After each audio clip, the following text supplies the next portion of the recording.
Hey everybody, welcome back to the guinea pig place. So today we're going to be doing something a little different, and we're going to be looking at this book. But by the pictures and the information, as I already kind of scanned through, and I was like, oh boy, yeah, this is going to be an interesting one to cover. So this is kind of more for entertainment purposes. I'm not going to say, who wrote the book. I don't want to give out any, information like that. But this is a very old book, so probably don't want to, be too rude. But we're going to be looking through this book and just basically reviewing it. This is only for educational purposes. This is not criticizing or being mean or anything. This is just for educational purposes. So, to start off, it's a nice book. It has some really cute pictures in here, like these little guinea pigs. It's a really, cute book. Here we go. General pet attributes. Guinea pigs have many attributes as pets and virtually no faults. They are small in size and can be fed a wide range of foods that will cost you little or nothing. So, first off,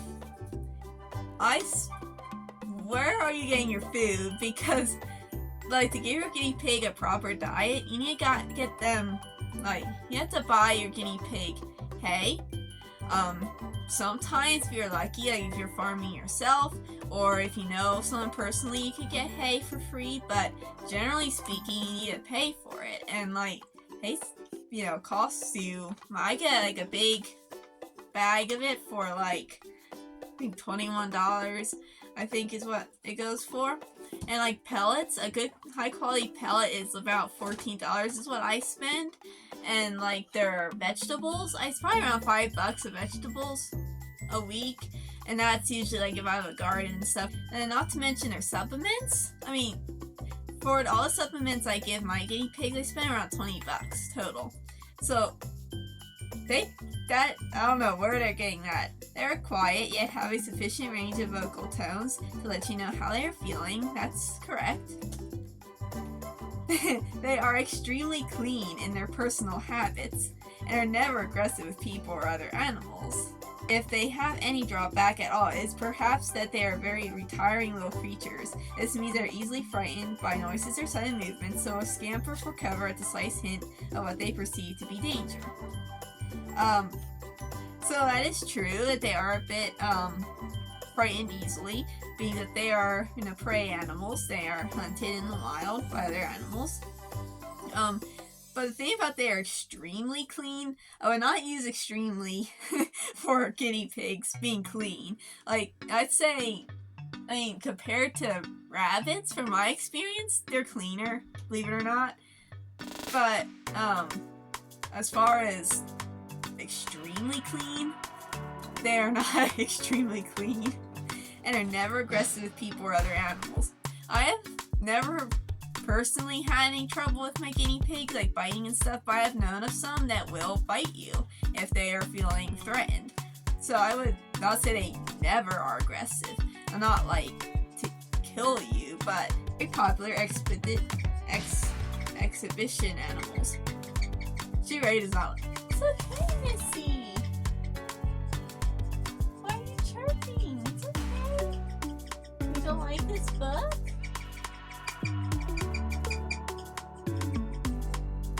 It's okay. Don't worry, I'm telling you this is wrong. Why is she so scared all of a sudden? She just was not I don't know why she's doing that. Well, anyways, try to ignore the sound. I was kind of talking about the size, the different collars, and everything. They talked about how you should keep them. The females can be kept together, or a boar with the sows, but that sometimes boars will fight. So that's correct. Accommodations. Oh boy. They're not difficult to cater for in their housing needs, providing you make due consideration for what these needs are. Unfortunately, a large number of owners condemn their pets to a very unhappy life because they fail to ensure their pets have the sort of accommodations needed. That is true. The essentials for a guinea pig are that it is protected from both damp areas and drafts, correct. Beyond this, their accommodations should reflect the amount of time that you are able to devote to them. If your time is limited, you should provide the sort of housing that allows them ample room to exercise in. Well, just because you're able to play with your guinea pigs does not mean like you should keep them in a small cage, or if you don't have time for them there, then you get them in a big cage. Like, they should have the right to choose when they want to run and when they don't. Like, you don't tell them when to, like, they should have the right to, like, you know what, I want to walk, so they should be able to run around, or I want to sleep, so then they'll sleep. Like, where do they get that? I don't know. Alright. It is a fact of life that most pet animals, such as rabbits, hamsters, gerbils, mice, and guinea pigs, are kept in housing that is far too small to be regarded as adequate. That is correct. This situation is of historical origin, I don't know, and also reflects the fact that these pets are inexpensive, so many owners do not want to invest much cash into housing. We'll see if their idea of a good cage is. But here it says, for a single guinea pig, we shouldn't even keep a single guinea pig. We should always keep them in pairs or more, but okay. A single guinea pig should have a size of a minimum of 62 centimeters long and 38 centimeters wide by 31 centimeters high, or 24 by 15 by 12 inches. 24 is 2 foot by 15 inches. That is just over a foot. The fine minimum for them is 2 foot pen the long side. That, what? That's small. Remember, if you watched my cage video, you remember my old cage I had? It's bigger than that, and I thought that was terrible. I can't imagine a 2 foot pen the long side. That is ridiculous. Today, such dimensions, especially this length, really provide only minimal living accommodations. We could greatly improve by adding another foot. A 3 foot by 2 foot pen. So, that is not correct, but okay. Stuff for them to play with.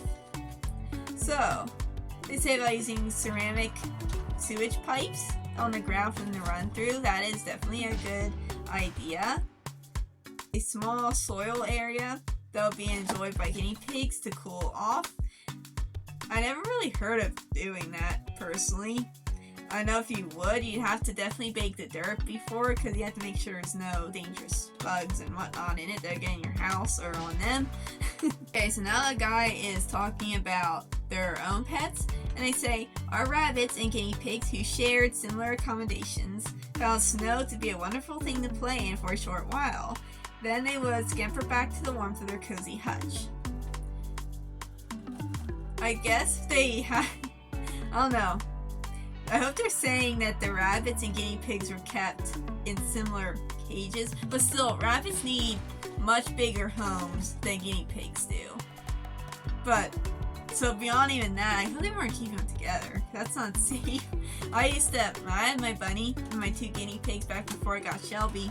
I used to let them out to play together, because, you know, they kind of liked each other and stuff, but I know one time a rabbit jumped over one of them. I was so scared. I was too close, and from then on I was like, okay, I'm not doing that anymore, because I was just too close.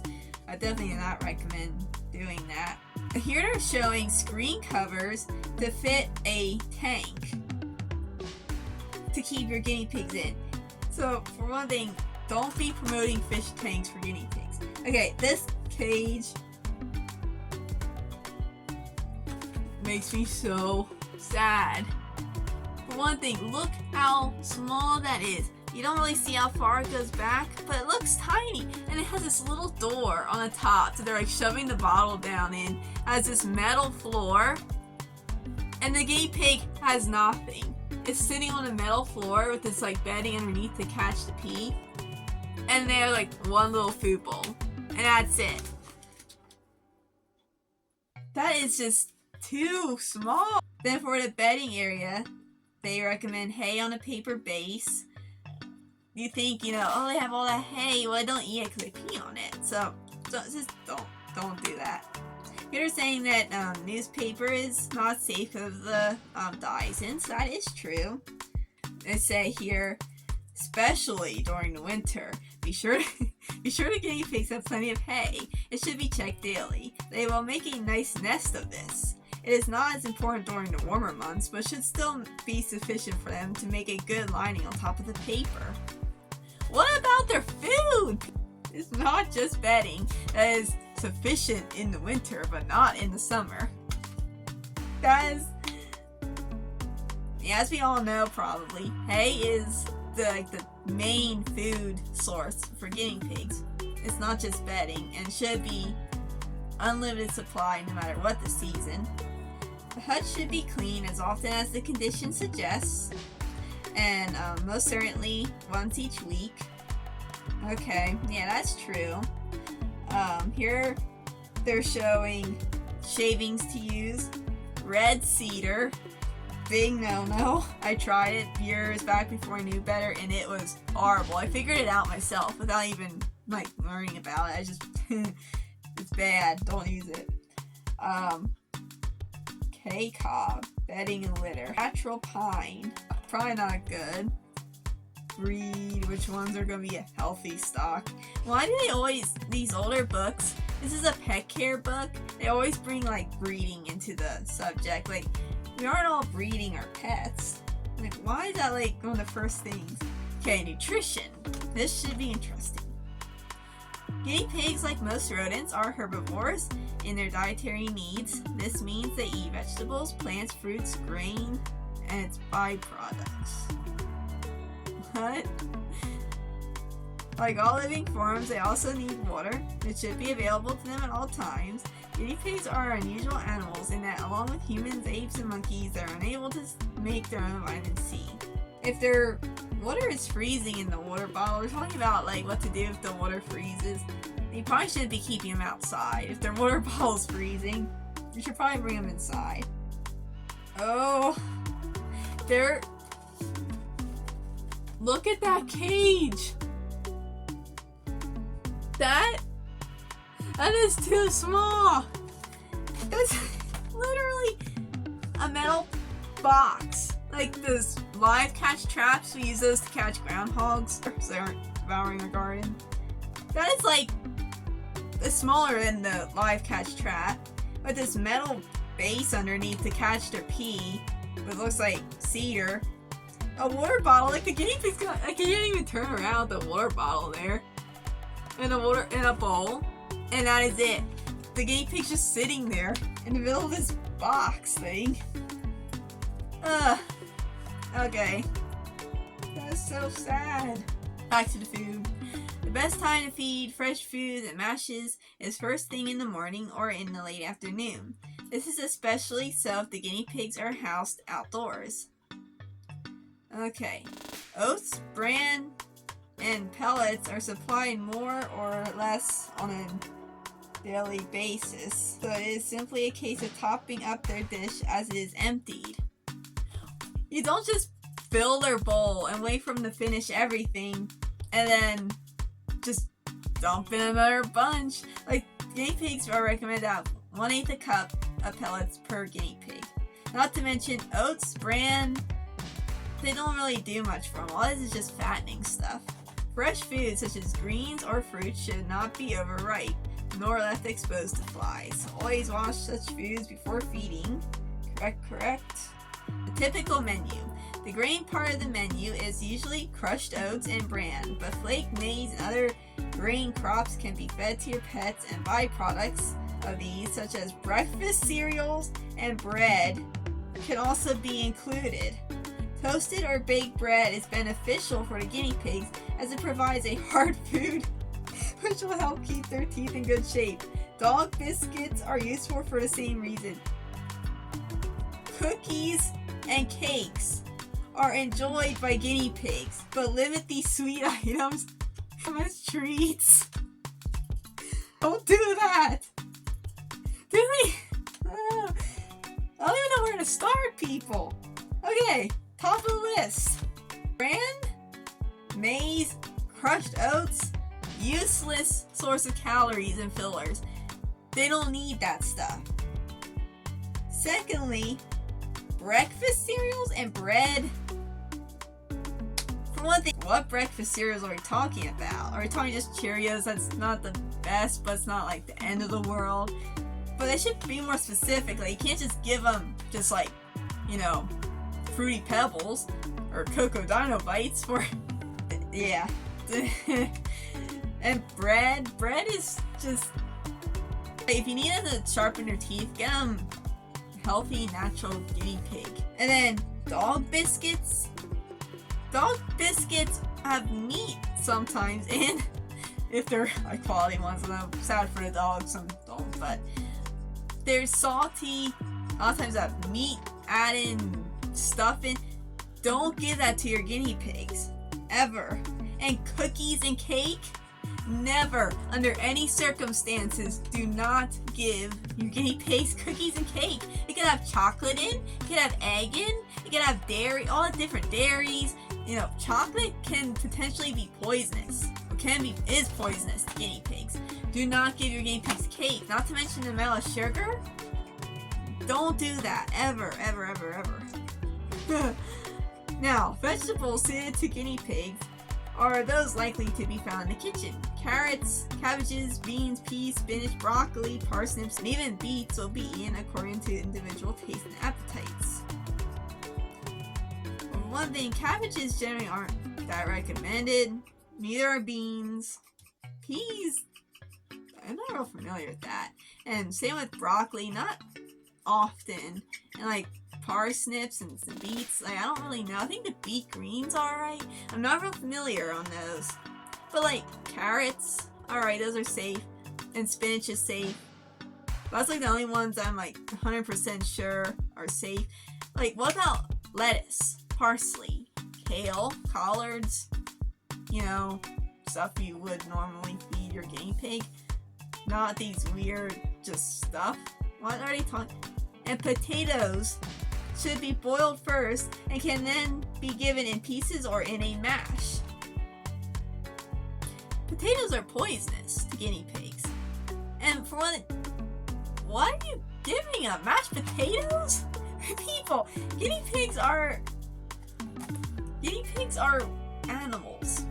There are people. They cannot eat people food. Just because we can eat it does not mean guinea pigs can eat it.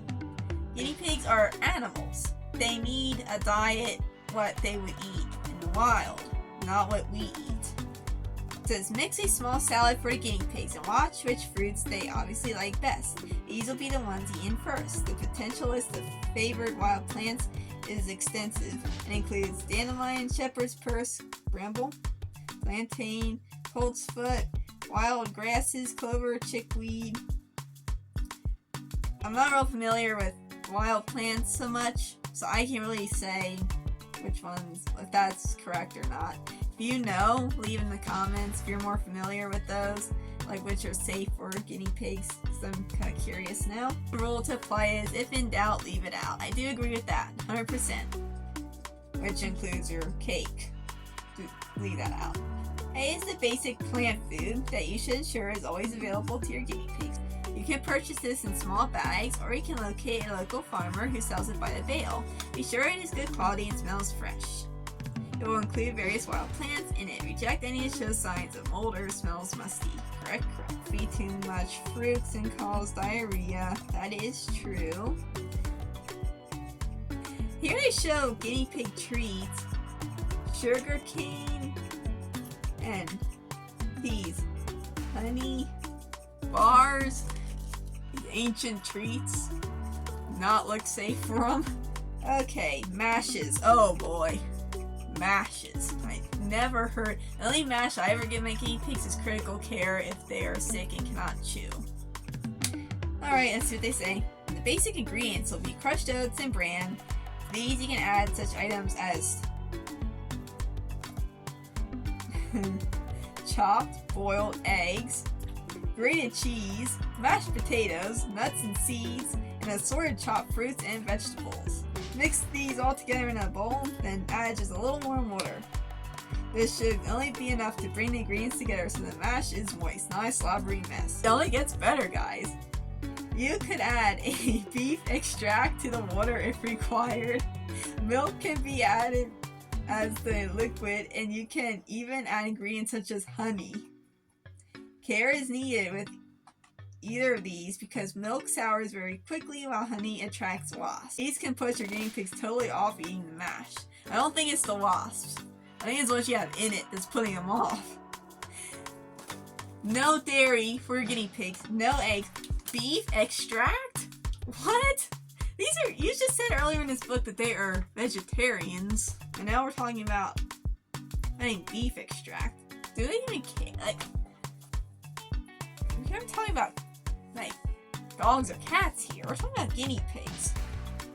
And grated cheese. Mashed potatoes and boiled eggs. Sounds like we're making some, like, reminds me of that shepherd's pie that my mom makes. Very good. But I would never get up to my guinea pigs. Ever. That is not guinea pig safe food. Yeah, okay. Dry pellets and commercial foods. This could be good after that. Pelleted rabbit and guinea pig foods can be purchased from your local pet store. Why do you think rabbits and guinea pigs together all the time? Aren't the same. These are formulated to be complete diets, so feed them with care, otherwise your plump guinea pigs may become obese. True. Although complete diets, I always feel they look boring, and I'm always suspicious that any food that claims to be complete it has been established that some of these total diets are in fact lacking in some needed compounds, so they are best regarded as useful supplements. The big advantage of pellets is they do not attract flies, and they do not have egg and cake and beef extract and all that other stuff. So for one thing, so basically, you do not trust the food in the pet stores. You should make your mash with all the other ridiculous ingredients that sound like you're making dinner for yourself. For one thing, it is partially true that probably a lot of foods in the pet stores are, lacking in ingredients. But you'll see in that video I'll be talking about. That's kind of funny. We're talking about food, but that there are a lot that are lacking in vitamins. But a lot are, which you'll see in my upcoming video whenever I get that done. And that they seem boring. To you, maybe, but that's a good sign. If it seems exciting and colorful to you, then it's not good for your guinea pigs. It should be a boring pellet. That is what they need. These are animals, not people. They do not need your Fruit Loops. They need a healthy diet designed for what guinea pigs naturally need. Supplements. There are many protein, vitamin, and mineral supplements available today, not all necessarily packaged for guinea pigs. If you feed your pets a wide-ranging diet that already includes proteins, milk, cheese, and eggs, vitamins, all greens, fruits, and carbohydrates, grain products, this is not a people health book, guys! Guinea pigs, the only proteins they need is just the stuff they find naturally in grains that they eat. Like guinea pigs, they don't eat milk, cheese, and eggs. No, they don't eat that. They are herbivores, it means they're vegetarians. They only eat vegetables. They are not omnivores. I'm saying. Food that they have pictured here are KT Forta Diet and Fiesta. You'll see in my upcoming video, they're on the bad list. Do not use those because they are just full of added everything. I'd have to give them this though. It is better, a lot better, than their homemade mash. I will give them that. Those foods, if you're debating this guinea pig food or this homemade mash, go with the guinea pig food because at least it's not gonna give them health issues like giving them cake, possibly even killing them for the chocolate in it if it's chocolate cake. Okay. Any form of livestock is not a science, though a basic understanding of the role of various foods is beneficial. Yeah, never be afraid to experiment with items to see if your guinea pigs like them. But make sure they're safe. It does not mean, oh, the guinea pigs like this chocolate chip cookie. That doesn't mean it's safe for them. That's pretty much it as far as that. Breeding, don't need to cover that. General care, handling, boars aren't gentle. They're gentle. What are they talking about? Nails are normally not a problem in guinea pigs, but should they appear over long, they must be carefully trimmed. Their nails must be trimmed once a month. If you let them go, they're gonna get way too long. Never let them go. It's a mess if you do. And okay, guinea pigs live quite happily alongside rabbits, which are the best companions they can have other than their own kind. You should never keep them together. Rabbits are a whole lot bigger. Like, rabbits need their own food, guinea pigs need their own food. Like, you don't usually keep them together. I would not recommend keeping them together, especially if you have a big rabbit. Don't keep them together. Watch out for predators such as dogs and cats.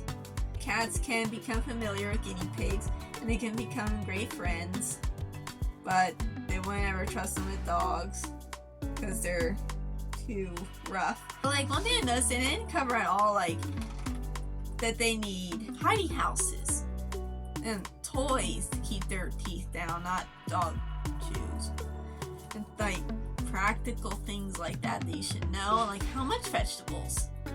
Like, they don't give any like specifics, just like give them whatever you want, whatever scraps you have in the house, just give it to them. Talking about their health, diseases, things like that. I'm not gonna go over all that.